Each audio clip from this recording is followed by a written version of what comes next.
በኦሮሚያ ቅጥረኞች አሉ። ትጥቅ፣ ስልጠና፣ ገንዘብ። በአማራ ቅጥረኞች አሉ። በደቡብ ቤኒሻንጉል ቅጥረኞች አሉ። በየቦታው ቅጥረኞች እያደራጁ እያሰለጠኑ እያስታጠቁ ገንዘብ እየሰጡ አጀንዳ እየሰጡ ማደራጀት የራስ ኃይል ማጠናከር ብቻ ሳይሆን እዚህኛው አካባቢ ሰላም የሚባል ነገር መኖር የለበትም የሚል በግልጽ በእቅድ የሚመራ ሙከራዎች አሉ። በእርግጥ ከዚህ ሁኔታ እኛም መማር ያለብን እሳት ለኩሶ እሳት እየሞቁ ሌሎች ማቃጠል እንደማይቻል አሁን ያለው ሁኔታ ትምህርት ለሌሎቻችንም ይሰጣል ብዬ አስባለሁ።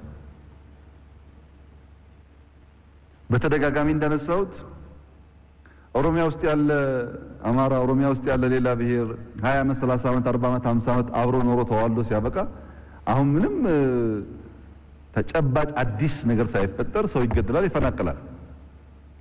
እነዚህ ሰዎች በቅጥረኞቻቸው ማፈናቀላቸው ብቻ አይደለም፣ ቀድሞ የተዘጋጀ ፕሮፓጋንዳ ቲም ስላላቸው መፈናቀሉን የምንሰማው ከነሱ ነው። በነገራችን ላይ ብዙ ጊዜ አፈናቅለው ዜናው የሚነግሩ እነሱ ናቸው። እና ተነስ አማራ ጠፍተሃል፣ ተነስ ኦሮሞ እንደዚህ ሆነ ይላሉ። ኦሮሞና አማራም ከየዋህነት ብዛት በዛው መንገድ በዛው ቦይ ይከተላል። ማን ያፈናቀለው? ለምን አፈናቀለ? ምን ታስቦ ነው? ቆም ብሎ ኢሞሽንን ገቨርን አድርጎ ለማሰብ ሰው ይቸገራል። ይሄ ያሳለፍንበትን እናንተ እንኳን ምን ያክል ተፈተናችሁ ታውቁታላችሁ። ቅጥረኞች እያበራከቱ እዚህ ያመሱ እዛ መደራጀት፣ እዚህ ያመሱ እዛ አለመነካትና ደግሞ የስላቅ ክፋቱ ሰላማዊ ክልልኛ ብቻ ነው ማለት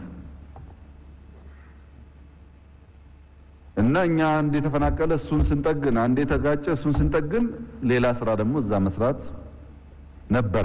ይሄ ለእናንተም በቅርበት የምታውቁት ነገር ነው። በዚህ ምክር ቤት እንኳን አብረን የነበርን ሰዎች በፎርማል ስብሰባ በእንደዚህ አይነት የፐብሊክ የሚያዩ ስብሰባ ሳይሆን በዝግ ስብሰባዎች እንኳን ምን ያክል በሰዎች ግድያና እስር የሚሳለቁ ሰዎች ምክር ቤት ውስጥ ዋና የሰብአዊ መብት ጠበቃ ሆኖ ለመታየት ሲሞክሩ አይተናል። ይሄ ሁሉ የዲዛይን ስራ ነው። ግጭት ማባዛት፣ ኢትዮጵያ በተረጋጋ መንገድ ሐሳቦቿን እንዳታሳካ ማድረግ፣ ቅጥረኞቹ ልክ እንደ ወታደር ማዘዝ፣ ምን እያደረጋችሁ ነው እያሉ ማዘዝ። እኛ እሱን አንድል ስናደርግ በቃ እኛው ነው የምንሻልህ እኮ እኛ እያልን አትበጣበጥም፣ እኛ እንምጣልህ የሚል አይነት እምብዛም ለኢትዮጵያ ሕዝብ ጥሩ ግብዣ ያልሆነ ግብዣ ለመጋበዝ ተሞክሯል።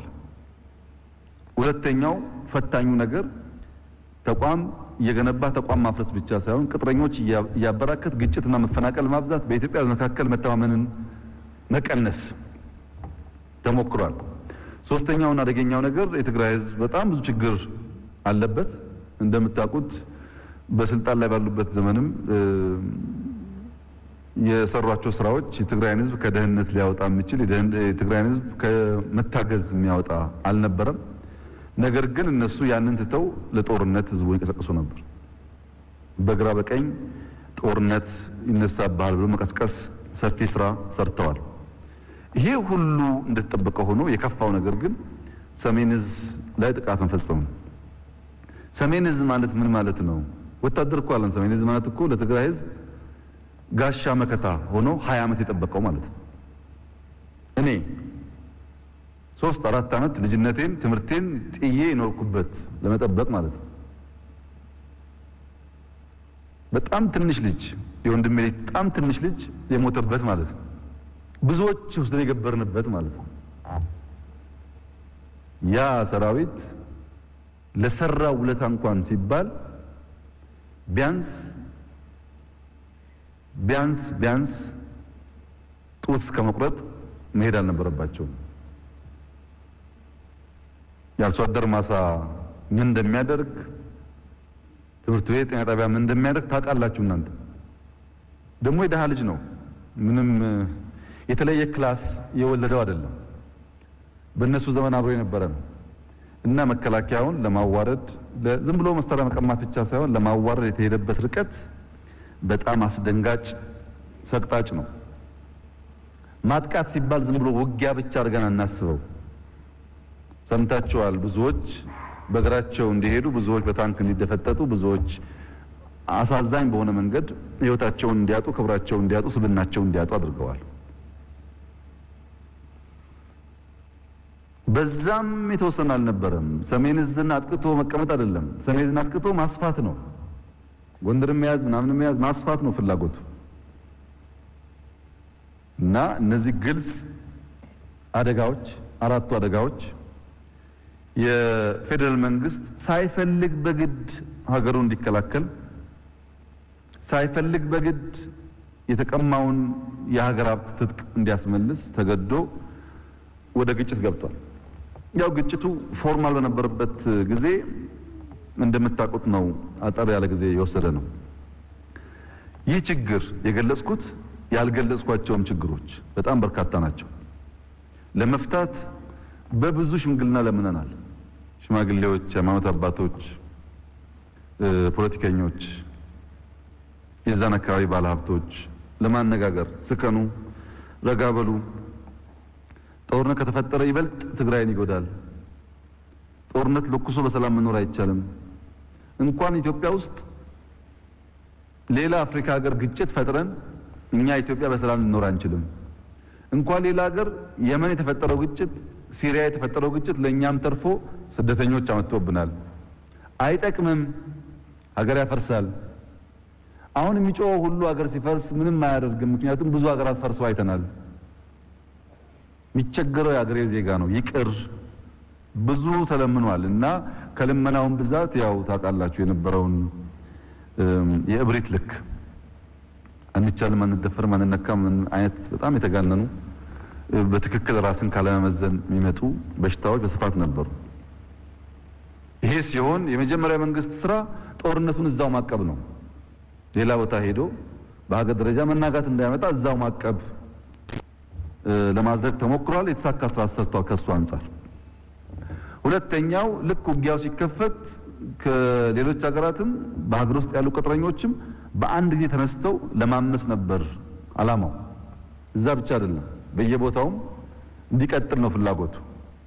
ቢኮዝ በየቦታው ሲፈናቀል ችግር ሲፈጠር እኛ እንከፋፈላለን። እሱም እንዳይሳካ ሰፊ ስራ ተሰርቷል። በግጭት ውስጥ ጥፋተኛ ያልነው ኃይል፣ ጁንታ ያልነው ኃይል ላይ ብቻ ለማነጣጠር ተሞክሯል። አጥፍቷልና መደዳውን አላልንም። ለምሳሌ ከተሞች እኛ እስከነበርንበት ጊዜ ከተሞች ላይ ጥቃት እንዳይደርስ ከፍተኛ ጥረት አድርገናል። ከፍተኛ ውጊያው ከተሞች ውስጥ እንዳይገባ የተሞከረው ሙከራ በታሪክ ውስጥ የኢትዮጵያን መከላከያ ሰራዊትና መንግስት በጉልህ የሞራል ልዕልና የሚያስቀምጣቸው። ማይካድራ ላይ የተጨፈጨፈው ህዝብ ወንድምና እህት ተመሳሳይ ጭፍጨፋ ለማካሄድ ሳይሞክር በዲሲፕሊን የሰራበትን መንገድ መቼም ቢሆን ታሪክ ያደንቀዋል። አሁን በውሸት ይሸፈን ይሞከራል፣ ግን አይሞከርም። ታሪክ የሚያደንቀው ስራ ነው። እኛ ጁንታ ያልነው ጥፋተኛ ያልነውን ሰው ስንይዝ ወደ ህግ ስናቀርብ በዛው ልክ በጀግንነት እየተዋጋም ቢሆን የተሰጠውን ኮድ ኦፍ ኮንዳክት የተሰጠውን የሩል ኦፍ ኢንጌጅመንት ተላልፎ አላግባብ ነገር የሰራ ያልነው ማንኛውም ወታደር ለህግ አቅርበናል። መርምረን ጠይቀን የኛ ስለሆነ ስለተዋጋ ወንጀል ቢሰራም ችግር የለውም አላልንም። በነገራችን ላይ ጁንታ ያልነውን ይሄን ሁሉ ጣጣና ኪሳራ ያመጣብንን ኃይልም ያሰርነውን የተከበረው ምክር ቤት ሄዶ ማየት ይችላል። እጅግ ዘመናዊ ዴሞክራሲያዊ በሚባል ሀገር በሚደረግ ልክ በነፃነት ነው እየቀለብን ያለነው እንጂ አስረናልና እንግረፍ አላልንም። ገርፋችሁ ነበርና መገረፍን ይውት አላልንም። በህግ ነው እንዲታዩ ያደረግነው። ይሄ ብቻ አይደለም። ትግራይ በአጭር ጊዜ ውስጥ የነበረው ሁኔታ ከተቀየረ በኋላ ህዝቡ ራሱን በራሱ እንዲያስተዳድር ራሱን በራሱ የማስተዳደር ህገ መንግስታዊ መብቱ እንዳይሸራረፍበት ከፍተኛ ጥረት ተደርጓል። የነበረው ሂደት በሙሉ የሚያሳየው እሱ ነው። በክልሉ ሰላምና መረጋጋት እንዲመጣ እርዳታ በስፋት እንዲቀርብ ይሄ ደሃ ያልነው ኢንፍሌሽን ሞላበት ያልነው በጣም ቅድም ያነሳዋቸውን ችግሮች ያሉበት ሀገር ያለ የሌለ ሀብቱን አፍስሶ ከማንም ሀገር በላይ እርዳታ አቅርቧል። ከማንም ሀገር እናግዛለን ያሉ ሀገራትም አንዳንዴ ከመስመር እየወጡም ቢሆን እስካገዙን ድረስ በሚል ለማመቻቸት ሙከራ ተደርጓል። የመንግስት አገልግሎት ባጠረ ጊዜ ውስጥ እንዲጀመር አንዳንዴ ኢትዮጵያ ውስጥ ነው ወይ በዛ ፍጥነት እንደዚህ አይነት ስራ የተሰራው ማለት በሚያስቸግር ልክ ለምሳሌ ቴሌኮሙኒኬሽን መልሶ ለማስጀመር 30 ምናምን ሰው ተሰውቷል። ዝም ብሎ አይደለም የተቀጠለው። ሰው እየቀጠለ እየተገደለ ነው። መብራት እየቀጠለ እየተገደለ ነው። መሰረተ ልማት ገንብተን ችግር እንፍታ ስንል ዝም ብሎ በገንዘብ ብቻ ሳይሆን በህይወቱም ዋጋ ያስከፈለ ነበር። ግብርናን ዘንድሮ ለመጀመር ምርጥ ዘር ገዝተን ብቻ አይደለም ክልሎች ለምነን ማዳበሪያ በሬዎች ተጎርተዋል ሲባል ትራክተር በስፋት ለማስገባትና ሰው ወደ ስራ እንዲገባ ጥረት ተደርጓል። የጤና ተቋማት፣ የትምህርት ተቋማት ስራቸው እንዲጀምሩ፣ የመንግስት መስሪያ ቤቶች ስራቸው እንዲጀምሩ ጥረት ተደርጓል።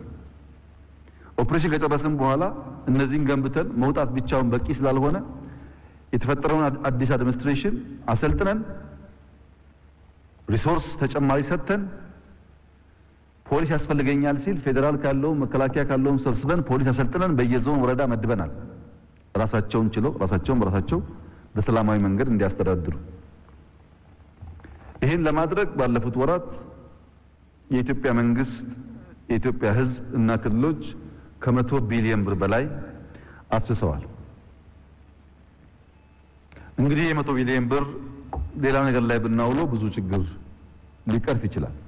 ነገር ግን ቅድሚያ የነበረውን ቀውስ ማርገብ ይሻላል በሚል የተሄደ ሙከራ ነው። ከዚህ አንፃር ያገኘናቸው ውጤቶች ምንድናቸው? በዚህ ጉዳይ ገብተን ምንድነው ያሳካ ነው የሚል ነገር ቢነሳ ለችግሩ ግንባር ቀደም የሆኑ የዚህ ጉዳይ ሐሳብ ምንጮች ህጋዊ እርምጃ ተወስዶባቸዋል፣ ለህግ ቀርበዋል። የተቀሩትም ዳግም እንደዚህ አይነት ጥፋት እንዳያደርጉ ሆነዋል። ይሄ በቀላል የሚታይ አይደለም። ሰሜን ዕዝ ነፃ ወጥቷል። ትጥቃችን ተመልሷል። ጎንደር፣ ባህር ዳር፣ አስመራ የተኮሰበት ሚሳኤል ተመልሷል። በኢትዮጵያ ህዝብ በብድር የተገዛው ሚሳኤል መልሶ ኢትዮጵያን ከማጥፋት እንዲቆም ተደርጓል። ሰሜን ዕዝን ቀምተን ትጥቃችን አዳብረን እንደፈለግን እናደርጋለን የሚለው ሐሳብ የማይሳካ መሆኑን ማሳየት ተሞክሯል። ከሁሉ በላይ መከላከያን ሀገራዊ ቁመና ይዞ ጠንካራ ሆኖ እንዲገነባ በምንም መንገድ የማይገኝ መልካም እድልና ልምድ ተገኝቷል። መልካም እድል ከዚያ በፊት በነበረው ሁኔታ እኮ ብታቅድ ምንም ነገር ብታስብ የጥፋት ኃይሉ እኩል ስለሚሰማ ምንም ስራ መስራት አይቻልም ነበር። የሚያጠፋውም የሚያለማውም አንድ ነው። ሁለተኛውና ኢምፖርታንት ነገር ኢትዮጵያና ኢትዮጵያውያንን ለመከፋፈል፣ ግጭት ለመፍጠር፣ ለመለያየት የነበረው ፍላጎት ዜሮ ሆነ ባደለም በከፍተኛ ደረጃ የተለየ ውጤት አምጥቷል።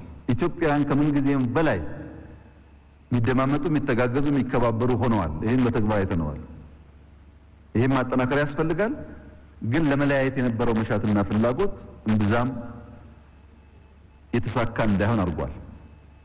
በእነዚህ ሁሉ ጥረቶች ያገኘናቸው ምላሾች ምንድናቸው ሲባል እንግዲህ ገንዘብ፣ ጊዜ፣ ሰው ሰውተናል። ብዙ ዋጋ ከፍለናል። ብዙ ድካም ደክመናል። በደከምነው ልክ 40 ዓመት የተዘራውን የዘረኝነት መርዝ ልናጸዳ አልቻልንም። የዘረኝነት መርዙ ሌሎች ተጨማሪ ጊዜና ሁኔታ ይፈልጋል። የነበረን መልካም ሙከራዎች ይህን ከመቀነስ አንጻር በቂ ነበሩ፣ ጠቃሚ ውጤት ተገኝቶባቸዋል ሊባል የሚያስችል አይደለም። ዘረኝነት ካንሰር መሆኑን፣ ዘረኝነት አንዴ ከገባ ለብዙ ጥፋት የሚዳርግ መሆኑን ትምህርት ተገኝቶበት እንደሆነ እንጂ መርዙ ግን አልነጠፈም።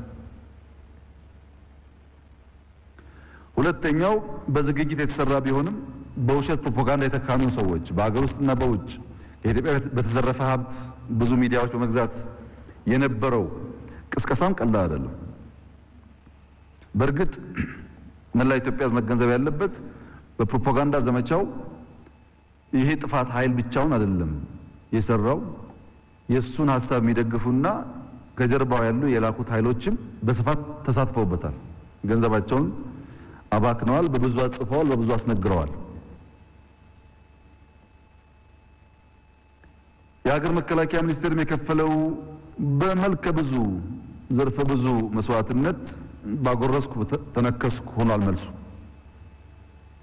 ያረጋው ጥረት የሚደንቅ ቢሆንም ጁንታው ንጹሃንን መሳሪያ ለማድረግ ያደረገውን ጥረት ለመከላከል በጣም ከፍተኛ ጥረት ተደርጓል።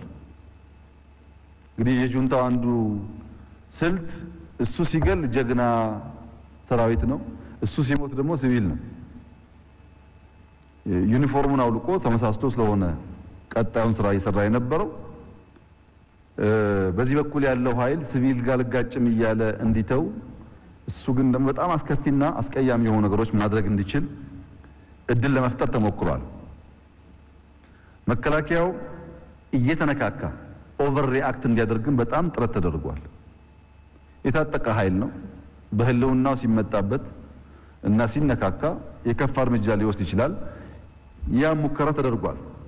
ሌላው የኛ ስህተት የምናጠፋቸውን ስህተቶች ለማግነን ተሞክሯል።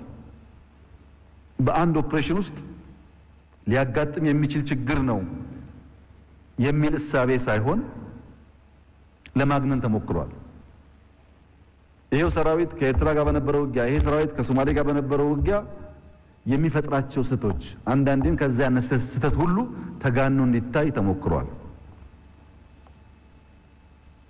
ከዚህ ተነሳንና ቁጭ ብለን እናጥናል። ምንድነው የሆነ ያለው? እናውቃለን ከኢትዮጵያውያን ስሜት አንጻር ምን አይነት ምልከታ እንዳለ ለመገዛት አንቸገርም። ግን እናጥናል። የዓለምን እናጥና፣ የእኛን ታሪክ እናጥና፣ ያለንበትን እናጥና፣ የሚሻለንን ነገር እንያል። አንደኛ ኢትዮጵያና ኤርትራ 30 ዓመት ተዋጉ። መቼም ኢትዮጵያና ኤርትራ 30 ዓመት ሲዋጉ ሁሉ ሐሳብ፣ ሁሉ ፍላጎት፣ ሁሉ ትጥቅ፣ ሁሉ በጀት የነሱ ነበር ብለን ራሳችንን አንሸውድም። ከጀርባዎቻችን ከፍተኛ ኃይሎች ነበሩ፣ በደንብ ያባሉ። በመባላት ሂደት ውስጥ አስፈላጊውን ቅመሞች እየጨመሩ ነገሩ እንዳይቆም የሰሩ ኃይሎች ነበሩ። ምን አገኙ? የደቀቀች የደከመች ኤርትራ፣ የደቀቀች የደከመች ኢትዮጵያን ፈጠሩ። ብዙ ሰው ረገፈ፣ ብዙ ሀብት ረገፈ። መጨረሻ ያገኘነው ግን ሁለት የደቀቀ ሀገር ነው። ተባብሮ እንኳን ችግር መፍታት ወደማይችልበት ደረጃ የደረሰ ማለት ነው። አሁን ያለውን የትግራይ ሁኔታ ስንመለከት በእኔ ግምት ግጭቱ እንዲቆም የሚፈልግ ኃይል ብዙ አይደለም። እንዲሁ የተጋጋጥን የደቀቀች ትግራይ የደቀቀች ኢትዮጵያን ማየት፣ ወዲያው ደግሞ አማራና ኦሮሞ እያሉ የደቀቀ ኦሮሚያ የደቀቀ አማራን ማየት ፍላጎቶች ያሉበት ነው የሚል ምልከታዎች አይተናል። አደገኛ ልምምዶች አይተናል። ለዚህ አንዱ ለምሳሌ ሐዋሳ ከሚባል ከተማ ለምሳሌ ነው። ሁለት ሰዎች መንግስት ጋር ይመጣሉ። እናንተ ምን ታደርጉ? ጁንታው ተኩስ ከፍቶባችሁ እንዲያስቸግሯችሁ እንዲያርጓችሁ ህግ ማስከበርማ የመንግስት እኮ ስራ ነው። እኛ ሐዋሳ አካባቢ ላይም እኮ እንዲገጥሞን ያውቃል እያሉ ይነግሩናል። ሁለት ሌላ ሰዎች ደግሞ ከሐዋሳ ሄደው ጁንታው ጋር ሲያሟሙቁ፣ ሲጽፉ፣ ሲያሻሽሉ፣ ሐሳብ ሲሰጡ ይታያሉ። እነዚህ ሐዋሳ ሰዎች ከፋፍለው ያጫውቱን እንጂ ተመልሰው ይወያያሉ። ያው የሞኝ ነገር ብለው ይመስለኛል። ኢትዮጵያ ላይ የነበረው ውርጅብኝና ሁኔታ ለቅሶ ከፍየሏ በላይ ነው ከሚባለውም በላይ ነው። አንዳንዴ ግራ ያጋባል። በጣም ግራ የሚገባኝ ግን ትግራይ አካባቢ ስለተፈጠረው ችግር መፈናቀል ምናምን የሚያነሱ ሰዎች ለኢትዮጵያ አስበው ነው ማድመጥ አለብን ብለን እንኳን እንዳንከተላቸው ተሳስተው ቤኒሻንጉል አይሉ። ቤኒሻንጉል የሚፈናቀለው ችግር የለውም፣ እሱ ብዙ ሰው አይደለም። ሌላ ቦታ ኢትዮጵያ ውስጥ የሚያጋጥም ችግር አንድም ሰው አያነሳም። ኢትዮጵያውያን ደግሞ ሁላችን እኩል ነን፣ የተለየ ነገር የለም። ኢትዮጵያ ኢትዮጵያ ነው፣ ኢትዮጵያውያን ኢትዮጵያውያን ናቸው። ብዙ ነገር አይተን ከታሪካችን ተምረን ይሄ ነገር ወጣ ባለ መንገድ ማየት ይፈልጋል፣ በተቀደደልን ቦይ አንጓዝ ብለን እንድናስብ አደረገን። ወጣ ደግሞ አለ ዩክሬን አየን። አሁን ዩክሬን ያለውን ነገር ምንድነው የሆነ ያለው? ዩክሬን ላይ ይመሳሰላል ምስራቅ ዩክሬንና አሁን በሰሜን በእኛ ሀገር ያለው ነገር ምንድነው? ከኋላ ያሉ አክተሮች ምን ይመስላሉ? ዩክሬን ላይ የሚወሰን ውሳኔ ሪአክት የሚደረግበትና ኢትዮጵያ ሲወሰን ሪአክት የሚደረግበት አራምባና ቆቦ ለአንድ አይነት ሁኔታ ማለት ነው። ለምንድን ነው? የአርሜኒያና እዛ አካባቢ የምታውቁት ግጭት በቅርቡ የነበረውን ለማየት ሞከር። አፍጋኒስታን፣ ሲሪያ፣ ሊቢያ፣ የመን የገጠመውን ለማየት ሞከር። ገፋ አደረግንና ጃፓንና ኮሪያን ለማየት ሞከር። ያ ግጭት ያ ጦርነት ምን አመጣባቸው? ምን አይነት ውሳኔ እንደ ህዝብ ወስነው ነው ለውጥ ያመጡት? እነዚህ ሁሉ ካጠናን በኋላ በሀገሬ አባባል ለዶሮ በሽታ በሬ ማረድ ትክክል አይደለም የሚለውን ነገር አስገዳጅ ሆኖ አግጦ መጣ። የታመመው በሬ ነው፣ ዶሮ ነው። በሬ የሚታረድበት ምንም ምክንያት የለም። ተገደን የገባነው በአሻን ሰዓት ማቆም ስለምንችል ማቆም ያስፈልጋል። ጥሞና ያስፈልጋል። ማስተዋል ያስፈልጋል። ከበሽታው ልክ በላይ ድካምና ከበሽታው ልክ በላይ ጊዜ ማባከን ተገቢ አይደለም ብለን የጥሞና ጊዜ ያስፈልጋል። የጥሞና ጊዜ እኛንም ያስተምራል፣ ሌላውንም ኃይል ያስተምራል፣ የዓለም ሕዝብንም ያስተምራል። ሌሎች ሀገራትን በቅንነት ከጉዳዩ መማር ከፈለጉ በተለይ ምስኪን የአፍሪካ ሀገሮች ለመማር እድል ያገኛሉ እና ጥሞና ያስፈልጋል። ቀስ ብለን ነው። ይህን ስናደርግ ግን በጣም በርካታ ውይይቶች አካሂደናል። ከትግራይ አካባቢ ብቻ እኔ ከባለሀብቶች፣ ከአድሚኒስትሬሽኑ፣ ከምሁራን በርካታ ውይይት አካሂጃለሁ ራሴ። ከመሪዎች ከወታደራዊ አመራሮች ሰፋፊ ውይይት አደረግን። አንዳንዶች ግጭቱን ማስቀጠል ስላልተቻለ ነው የሚል አይነት ነገርም ይናገራሉ። የተከበረው ምክር ቤት እንዲገነዘብ የምፈልገው የኢትዮጵያ ሕዝብ እንዲገነዘብ የምፈልገው ኢትዮጵያ ውስጥ 10 ዓመት 20 ዓመት ውጊያ ማስቀጠል ይቻላል። ምንም ችግር የለም። ክላሽም አለ፣ ጥይትም አለ፣ ሰውም አለ። ኢትዮጵያ ውስጥ የማይቻለው በ5 ዓመት በ10 ዓመት እድገት ማምጣት ነው። ያልተለማመደው ነገር እሱ ነው። ለምሳሌ ከ2-3 ክልሎች ብቻ በሳምንታት ጊዜ ውስጥ በአንድ ሳምንት በ2 ሳምንት በ3 ሳምንት ጊዜ ውስጥ 100,000 ልዩ ኃይል የሰለጠነ የታጠቀ የተደራጀ ማውጣት ይቻላል። አለ ኦልሬዲ። አይ ልዩ ኃይል ላይ በቃ ሚሊሻ ነው የሚያስፈልገው ከተባለ በጥቂት ወራት በአንድ በ2 ወር ጊዜ ውስጥ ግማሽ ሚሊዮን ሚሊሻ ከሞላ ጎደል የታጠቀ ከሞላ ጎደል መተኮስ የሚችል ማውጣት ይቻላል። እንደምታውቁት 100 ሚሊዮን ህዝብ ሀገር ስለሆነ ሌላ 1 ሚሊዮን ወጣት ቀስቅሶ አሰልጥኖ ማስተማራት ይቻላል። ባለፈው 78 ወራት በነበረው ውጊያ የኢትዮጵያ መንግስት ክተት አላወጀም። ታውቃላችሁ። ግጭቱን ማስቀጠል ይቻላል። ትርፉ ግን መግደል፣ መሞት፣ ዶላር በተኮስ ከሁለቱም ወገን ዶላር እየተኮስን በአንድ በኩል ደግሞ ረሃብ አለ እያል ሰው እየጨረስን ድል ልናመጣ አንችልም። የኛ ድል በመግደል ላይ የሚቆም አይደለም። አይጠቅመንም ብለን ከተግባባን በኋላ የጥሞና ጊዜውን ከማወጃችን በፊት የሚሰሩ ስራዎች ነበሩ። በነገራችን ላይ የሰራዊት ማውጣትን በሚመለከት ያው ከዚህ ቀደም ሐሳቡን መግለጹ የራሱ ችግር ስላለበት ከወታደራዊ ዲሲፕሊንና ሚስጥር አንፃር አልተገለጸም። ግን አሁን ግልጽ ለማድረግ እኛ ወታደር ያወጣነው ትናንትና መቀሌ ወጣ ሲባል ስትሰሙ አይደለም። ከ1 ወር በላይ የፈጀ ፕሮሰስ ነው። በአራት ግንባር ከፍለን እያወጣን ነበር። በአንደኛው ግንባር ትጥቆቻችንና ወታደሮቻችን ስናወጣ እናንተም አልጠረጠራችሁም፣ ጁንታውም አልጠረጠረም፣ ብዙ አላወቀም። ሁለተኛውን ዙር ስናወጣ ለምሳሌ ከምርጫ 15 ቀን በፊት ሰፊ ኃይል አወጣናል፣ ብዙ ችግር አልነበረም። ሶስተኛው ኃይል ስናወጣ ነው ጥርጣሬ የመጣው።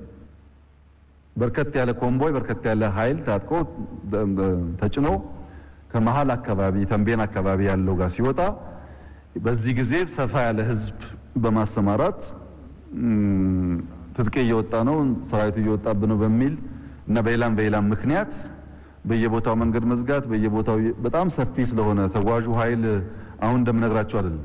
አንዴ 2000-3000 መኪና በሚንቀሳቀስበት ሰዓት በኪሎሜትሮች ነው ጉዞ ያለው እና እዚህ መሃል መንገድ እየዘጉ ግጭት ለመፍጠር ጎማ መተንፈስ፣ መኪና ማቃጠል አይነት ሙከራዎች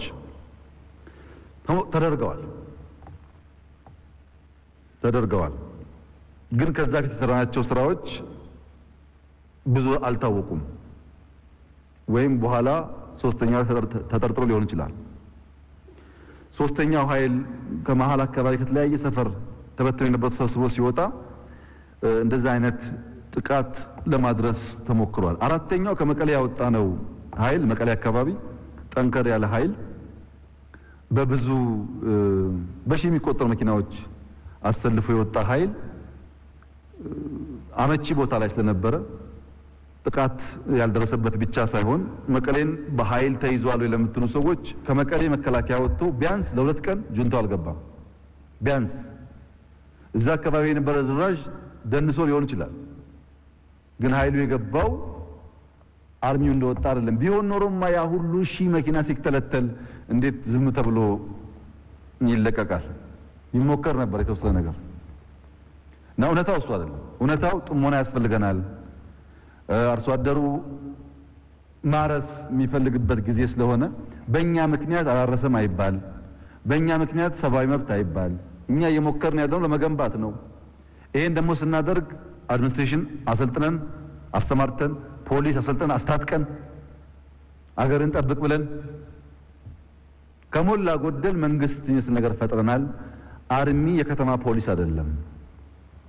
ራሱን ለተለያዩ ሚሽኖች የሚያዘጋጅበትን ነገር ማድረግ አለብን። ዝም ብለን ፋቲግ ውስጥ ማስገባት የለብንም የሚል ነገር ተወስኗል። እንግዲህ ውሳኔ ምን ጥቅም ጉዳት አለው የሚለው ጠላትም ወዳጅም ቀስ ብሎ ጊዜ ወስዶ ማሰብ አለበት። እኛ ግን ሳንወስን ለወራት ተወያይተናል። ውሳኔው እስካሁን ባለን ግምገማ ትክክል ነው። ለዶሮዋ ህመም በሬ አናርድም አናበላሽም ብለው ወስነናል። ውጤቱን በጋራ እናያለን። ለዚህ ውሳኔ አንዱ የገፋፋን ነገር የተፈናቀሉ ሰዎች አሉ። ኢትዮጵያ ውስጥ የተፈናቀሉ ሰዎች መመለስ እንፈልጋለን። ኮሮና አለ ኢትዮጵያ ውስጥ፣ ኦክሲጅን ችግር አለ፣ ቬንቲሌተር ችግር አለ፣ መግዛት እንፈልጋለን። ፕሮጀክቶች ሁላችሁም የምትጠብቋቸው ፕሮጀክቶች አሉ ማለቅ አለባቸው የምትሉ በጣም ከፍተኛ ሀብት የሚፈልጉ እነሱን ክፍት አስቀምጠን ዝም ብለን ገንዘብ ልናባክን አይገባም። ከስደት ተመላሽ ሰዎች አሉ በብዙ ሺህ የሚቆጠሩ ዜጎቻችን። እነሱ ላይ መስራት ያስፈልጋል። የግብርና ጊዜው እዛም እዚህም ኢምፖርታንት ነው። እርሻ ያስፈልጋል እና እኛ ስንወጣ ሰላም የሚገኝ ከሆነ እኛ ስንወጣ ነገር የሚረጋጋ ከሆነ ብናየው ነው ያልነው። ለምን ለምሳሌ ቅድም ያነሳነው ኢንፍሌሽን የ1 ቢሊዮን ብር ስንዴ የምናስገባ ከሆነ በተወሰነ ገበያ ሊያረጋጋ ይችላል። 1 ቢሊዮን ዶላር። ነገር ግን 1 ቢሊዮን ዶላር ስንዴ ለማስገባት ኢትዮጵያ ውስጥ ያለው ሎጂስቲክስ መኪና በሙሉ ጅቡቲ መሰለፍ አለበት። ኢትዮጵያ ውስጥ ያለው መኪና ጅቡቲ ማሰለፍ ትተን ከየቀጠናው ሚሊሻ ያዋጣን ወደ ሰሜን ምልክ ከሆነ ሁለት ጊዜ መኪና መጠቀም አንችልም። ሎጂስቲክስ አቅማችን ወይ ሚሊሻውን ወይ ደግሞ ስንዴውን እንድንመርጥ ያስገድደናል። ስለዚህ ኢንፍሌሽን ለማስተካከል ገንዘብ ጊዜ ብቻ ሳይሆን ሎጂስቲክሱን በጣም ስለሚወስነን ያን ማድረግ ይሻላል እንደ በቀደሙ ሚሳኤል ይተኮስብናል እንዳንደል ሚሳኤል ወጥቷል። እና አሁን ባለው ሁኔታ የጥሞና ጊዜ ያስፈልጋል። ቆም ብለን ማየት ይሻላል።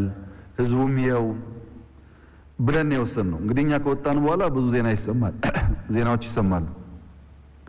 ሰዎች በሃይማኖታቸው ይገደላሉ፣ በሰፈራቸው ይገደላሉ።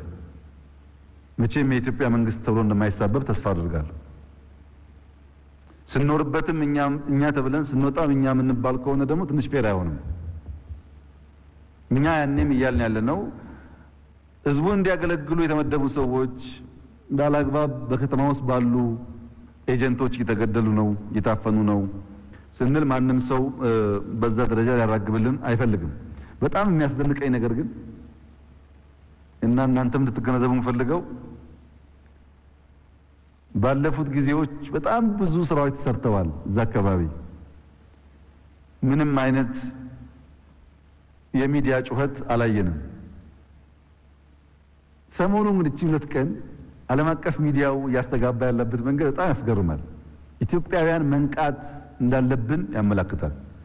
እንደዛ አይነት አፍ የሚያስከድን ምርጫ አካሂደ መዘገብ የተቸገረው ሚዲያ ከየት መጥቶ ነው አሁን እንደዚህ ድግስ ያሞቀው ብለን ማሰብ ይጠይቃል። ዋና ጉዳይ ግን እኛ በተቀደረልን ቦይ አንሄድም። መንግስት መቀየር አለበት፣ አሁን ያለው መንግስት አይመችም የሚል ሙከራ የሚያደርጉ ሀገራት እንዳሉ እናውቃለን። ለነዚህ ሀገራት ያለን መልእክት ኢትዮጵያ እስከ ጸናች እስከ ቆመች ድረስ እዚህ ያሉ ግለሰቦች ስልጣን ላይ መቆም ሰከንደሪ ጉዳይ ነው። ተላላኪ እና የኢትዮጵያ ጥቅም የሚሸጥ መንግስት ከመሆን ደግሞ አንዴ ሳይሆን 100 ጊዜ ሬጂም ቼንጅ ቢደረግ ይቻላል። ጥቅም ስለሌለው ግን አያዋጣም። የኢትዮጵያ ህዝብ በሪፈረንደም አሳይቷል ምን እንደሚፈልግ። ከኛ ጋር ተከባብሮ አብሮ መኖር ጥሩ ነው። ከዛ ውጭ ያለው ነገር ብዙ ጠቃሚ አይደለም። ነገር ግን ኢትዮጵያውያን የሚቀደድልን ቦዮች አሉ። ቆም ብለን ማየት ያስፈልገናል። ይሄም ኃይል ከፍተኛ የሆነ የግምገማ ችግር አለበት። እንዳልኩት ከእድሜም ጋር ይያያዝ ይችላል። ግምገማ ችግር አለ። ጥቂቶቹን ላንሳ። አንድ የኢትዮጵያ ህዝብ ይሄንን ጫና ይሄንን መታፈን እየጠላ ሲመጣ ጫናውን በማላላት ይቅርታ በመጠየቅ መቆየት ሲቻል በየከተማው ሰው በመግደል ወጣት በመግደል ለማፈን ተሞከረ። የኢትዮጵያ ህዝብ አልቆመም፣ ቀየረ፣ ቼንጅ አመጣ። አንድ ግምገማ ስህተት ነው። ሁለተኛው ስህተት ከዛ በኋላ ከለውጥ በኋላ ይቅርታ ተጠይቆ ህዝቡ ይቅርም ብሎን ነበር። ይሄ ኃይል ዝም ብሎ ብልጽግና ውስጥ ቢቀመጥ ኖሮ ቢያንስ ስልጣንም የሰረቀውንም ምናምንም ይዞ መቆየት ይችል ነበር። ከብልጽግና የወጣበት የግምገማ ስህተት ከፍተኛ የሆነ ኪሳራ አድርሷል። መልሶ ማየት አይከብድም። ቀድሞ መገምገም የሚከብደው እንጂ መልሶ ማየት ችግር የለውም ብዬ በስልጣን በሀብት በፎርማል ኢንፎርማል የሀብት ክምችት መንግስት የመሆንን ነገር ዝቅ ያደረገ ግምገማ። ሶስተኛው እሱም ሆኖ ትግራይ ከተካሄደ በኋላ ዝም ብሎ በቃ መረበሽ ሳያስፈልግ የክልል መንግስቱ መቀመጥም ይቻል ነበር። እኛ ቢያንስ አንዋጋም ነበር፣ ፍላጎት አልነበረም ለመዋጋት። እዛ ጋር ግምገማ ስህተት ነው። ትኩ ከቀማው ሚሳኤል ከቀማው ምናምን እንደፈለኩ አደርጋለሁ። ምንድነው ያደረሰው ኪሳራ? የእያንዳንዱ የትግራይ እናት ትመዝነዋለች። የደረሰባቸውን ነገር ያውቁታል እነሱ። አሁንም ቆም ብሎ ማየት የሚያስፈልገው እንደዚህ አይነት በጣም የተጋነነ ግምገማ የሚያስከትለው አደጋ ነው። ልክ የእስራኤል ህዝብ የሚያልፍበትን መከራ ሁሉ አልፎ ከግብጽ በወጣበት ጊዜ እስከ ቀይ ባህር የተከተለውን የፈርዖንን መንግስት የሚያስታውስ ነው። አርፎ ካይሮ መቀመጥ ሲገባው ቀይ ባህር ድረስ ተከትሎ እንደተዋጣው ማለት ነው። የእስራኤል ህዝቦች ሲያቋርጡ የፈርዖን መንግስት እዛው ቢቀመጥ ኖሮ ችግር አልነበረውም። ተከትሎም የሄዱ ነው ጣጣ የመጣው። አሁንም ቆም ብሎ ማየት ጠቃሚ ነው ብዬ አስባለሁ። ኢትዮጵያን ማሸነፍ አይቻልም። ቆም ብሎ ማየት ለሁሉም ኃይሎች ይጠቅማል ብዬ አስባለሁ። በዚሁ አግባብ ይሄን የተከበረው ምክር ቤት በብዙ ድጋፍ በብዙ ችግር ውስጥ መንግስት በሙሉ ቁመና እንዲሰራ ያደረገ ምክር ቤት ነው። ይሄን ለመገንዘብ ይቸግራል ብዬ አላስብም። የወሰነው ውሳኔ ለኢትዮጵያ ሕዝብ ይጠቅማል፣ ለኢትዮጵያ ብልጽግና ጉዞ ይጠቅማል፣ በራሳችን እቅድና ፍላጎትና መንገድ ለመጓዝ ይጠቅማል። ዝም ብሎ መከተል ጥሩ አይደለም። ፈረስ ዝም ብሎ ጋሪን የሚያስከትለው ጋሪ ማሰብ ስለማይችል ብቻ ሳይሆን ፈረስ ራሱ ግራ ቀኝ ማየት እንዳይችል ተሸፍኖ ነው አይኑ። እኛ ዝም ብለን አንከተል ብለን ያየነው በእርግጠኝነት የተሻለ ውጤት ያመጣል። ለኛ ቢያንስ ልንሰራ የምናስባቸውን ስራዎች ለመስራት ያግዘናል ብለን እናስባለን። በተረፈ ግን ኢትዮጵያ እዚህ ውስጥ ተዳክማለች፣ ኢትዮጵያ እንዲሆናለች የሚል ፍላጎቶች ብዙ አይጠቅሙም። የኢትዮጵያ ጉዳት የሁሉም ጉዳት ስለሚሆን አይጠቅምም። የኢትዮጵያ እድገት ሌላውንም ይጠቅማል እና ሌሎችም ኃይሎች ቆም ብለው እንዲያስቡ ነው ምክሬ። ከዚሁ ጋር ተያይዞ መከላከያን በሚመለከት በጀቱ ቢሰፋ ቢበዛ የሚለው ሐሳብ የምናወጣው ወጪ ከጂዲፒ አንፃር ሲታይ አነስተኛ ነው። ብዙ ሀገራት በቅርብ ርቀት ያሉ ሀገራት ከጂዲፒያቸው ከኛ የተሻለ ሀብት ይመድባሉ። ጥቂት የማይባሉ ሀገራት ደግሞ ለመከላከያ ሳይሆን የሀገር በጀት የያዝነውን ያክል በጀት ለመከላከያ ይመድባሉ። ዋናዎቹን አይደለም፣ በቅርብ ርቀት ያሉ ሀገራት ለኢትዮጵያ የተመደበው በጀት ያክል ይመድቡ አሉ እና በቂ ብር ነው የመደብነው ብዬ ልላችሁ አልችልም ማለት ነው። ነገር ግን ለሎ ኢንፎርስመንት ኤጀንሲስ ድሮ ከነበረው ሪሶርስ በጣም ከፍ ያለ ተመድቦላቸዋል፣ ከፍ ያለ ሀብት ተመድቦላቸዋል። የኔ ተስፋ በኢትዮጵያውያንና በመከላከያ ኃይል ላይ የኢትዮጵያ መከላከያ ሰራዊት